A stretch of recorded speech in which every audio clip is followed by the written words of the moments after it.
Olá, turma, professor Abud Neto, professor convidado aqui do canal Luminari, e venho aqui tratar de um assunto polêmico, um assunto que está sempre trazendo ali dúvidas do gestor, dúvida do concurseiro, dúvida lá do profissional da iniciativa privada, que é a diferença entre dispensa e inexigibilidade de licitação. Então, se você quer saber essa diferença, quer tirar as dúvidas, acompanhe com a gente aqui esse vídeo.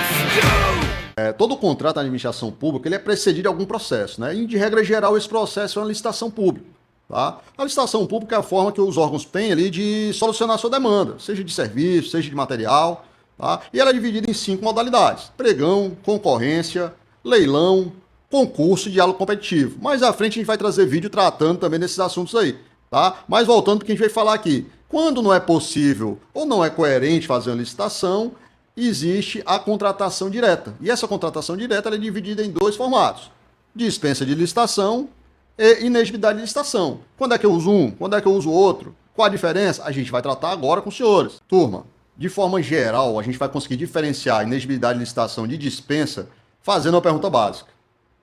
Existe, naquela contratação que eu já sei que é direta, existe uma possibilidade de concorrência? Aquele bem ou serviço que eu estou querendo, existe uma pluralidade no mercado? Eu consigo ter mais de um fornecedor, consigo ter mais de um daquele objeto no mercado? Se a resposta é sim, então não pode ser inexigibilidade de licitação. Agora, se a resposta é não, provavelmente é uma inexigibilidade de licitação, tá? Isso aí é a regra geral, tá? Mas a gente vai falar um pouco mais de cada um aqui. Aí, exemplo disso aí, como eu expliquei aí. Vou contratar exemplo clássico, quero contratar um show de final do ano da minha cidade do cantor Roberto Carlos, aí da música. Eu consigo ali fazer uma concorrência? Existe mais de um Roberto Carlos? Existe mais? Não posso, né? Não tem como. Então, isso é caracterizado como inexigibilidade de licitação, tá? Agora, outro exemplo aí, calamidade do Rio Grande do Sul. Precisava comprar bote para ajudar o pessoal, precisava comprar comida.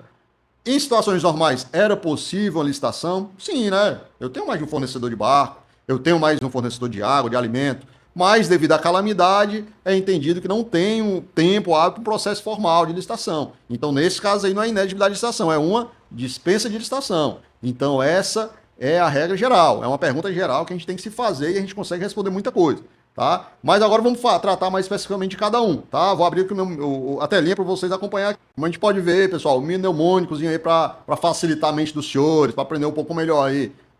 Declarada a fonte aí que a gente buscou ele aí é o Facas, né? Que é o fornecedor exclusivo, aquisição e locação de imóvel ideal, credenciamento, artista consagrado e serviço especializado, tá? Falar um pouquinho de cada um aí, tá? Tem um quadrinho para acompanhar, crescer um pouquinho aqui para facilitar para os senhores aí. Tá, então a inexigibilidade ela trata no artigo 74 da lei, tá? Ela traz 5 pontos ali de situações de inexigibilidade. Primeiro, exclusividade, como a gente comentou, aquele bem exclusivo. Só existe um vendedor daquele item. Ou é um item que só pode, por regra daquele produto, só pode ter um vendedor naquele estado, naquele lugar. Então não tem pluralidade. Então, inexigibilidade. Artista consagrado, como a gente comentou ali, Roberto Carlos. Artistas com nome no país, que a mídia entende que é diferenciado. Então, também inexigibilidade. Serviço intelectual, né? Aquele profissional de destaque, né? Alguns serviços listados ali, tá? Profissional de destaque ali, um grande arquiteto, né? Um advogado de alto nível, muito usado também para curso, né? Empresas de curso, principalmente voltar na licitação também, muito usado nos órgãos públicos. Enquadra-se aí como serviço intelectual com a singularidade, tá? É usada a singularidade nesse caso aí, tá?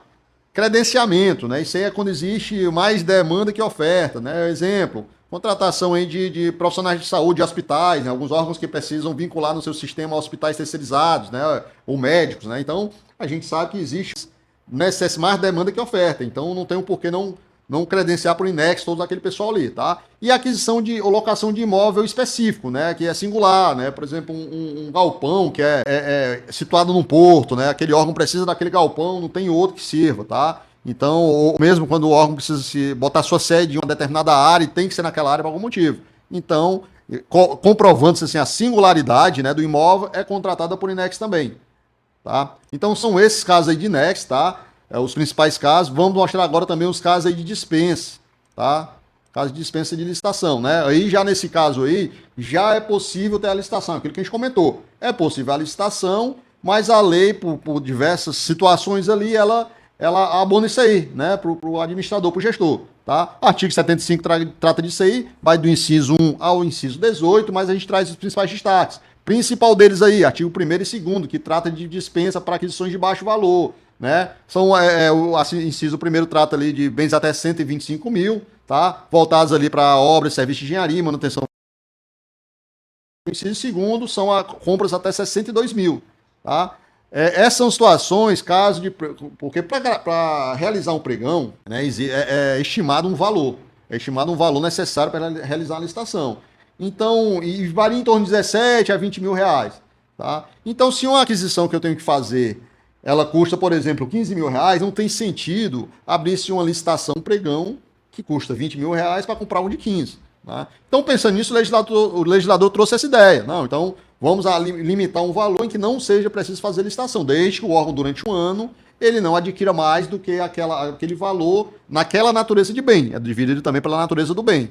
Tá? Então, material de construção, gêneros alimentícios. Então, se o órgão entende que durante um ano ele não vai gastar mais de 62 mil naquela natureza, naquele bem daquela natureza, então não precisa fazer licitação. Ele faz uma dispensa baseada nesses dois incisos aí, tá? Outro inciso terceiro, pregão deserto ou fracassado, é quando há um fracasso no pregão, não há concorrente, ou houve concorrente, mas não foram habilitados, você pode fazer um processo seguinte por dispensa para não gastar de novo fazendo um novo pregão. Tá? E entre o inciso 4 trata de situações diversas, como itens em garantia, hortifrutis granjeiros emergenciais quando não tem a licitação própria, medicamento para doença rara, tá? Ou os incisos 6º, 7º e 8º já trata de situações de calamidade, como deu exemplo do Rio Grande do Sul, de emergência, de guerra, né? Pô, preciso comprar armamento, medicamento no meio de uma guerra. Daria para ter licitação? Tem concorrência, tá? Mas o tempo não é hábil, né? A necessidade imputa que a gente faça de uma vez esse processo, tá? Empresas brasileiras aí com fim específico, exemplo, Correio, né? Entidades voltadas aí para instrução, né? Para ensino, né? Que é o exemplo aí dos sistemas S. Então são alguns destacados aí da dispensa que a gente traz, tá? De maneira um pouco mais rápida, né? Para os senhores entenderem. Mas o principal é saber essa diferença, né? Inegibilidade. Eu não tenho como fazer uma licitação, não tem pluralidade, não tem outros concorrentes. Então, inegibilidade. Tem possibilidade de ter concorrência em casos normais, mas devido a situações aí de economia de pregão, situações de emergência, né, de guerra, a lei me traz essa possibilidade de fazer dispensa. Então, a principal diferença entre os dois aí, espero que tenha ajudado aí o entendimento, tá? Então, a gente pede aí, ó, escrever, ativar o sininho aí para ajudar essas informações chegarem a mais pessoas e ajudar também o canal, tá? Sabe por quê, pessoal? Porque a informação aqui é gratuita, mas o conhecimento, como eu costumo sempre dizer, não tem preço. Então ajuda, logo a gente volta com mais vídeos aí, agradeço. Bota nos comentários aí assuntos aí pra gente trazer, pra gente comentar, que a gente vai trazendo, tá? A gente pede esse apoio de vocês aí. Então, pessoal, muito obrigado.